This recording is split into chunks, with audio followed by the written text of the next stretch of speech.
आलिया कुरैशी और विजय वर्मा को हाल ही में बांद्रा के मारूफ सेलिब्रिटी हॉटस्पॉट में देखा गया, जहां उनकी मौजूदगी ने सबकी तवज्जो हासिल कर ली। दोनों अदाकार आरामदेह मगर स्टाइलिश लिबास में नजर आए, जिसमें जदीद फैशन और सादगी का खूबसूरत इम्तिजाज दिखाई दिया। आलिया ने शिक कैजुअल अंदाज अपनाया, जबकि विजय वर्मा ने अपने मुनफरिद, सादा मगर पुरकशिश स्टाइल से मुतासिर किया। उनकी आमद ने फौरी तौर पर वहां मौजूद पापाराजी की तवज्जो हासिल कर ली। वीडियोज़ में देखा गया कि दोनों ने मुस्कुराते हुए फोटोग्राफरों को खुशामदीद कहा और मुख्तसर तौर पर तस्वीर के लिए पोज भी दिए।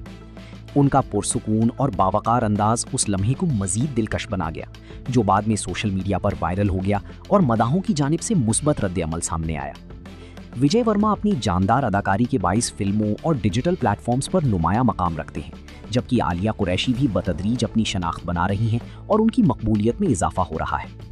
बांद्रा तवील अरसे से सेलिब्रिटी स्पॉटिंग का मरकज रहा है, जहां अदाकार अक्सर निजी या पेशा वराना मसरूफियात के दौरान नजर आते हैं। इस तरह की झलकियां मदाहों और मीडिया में हमेशा दिलचस्पी का बाइस बनती हैं।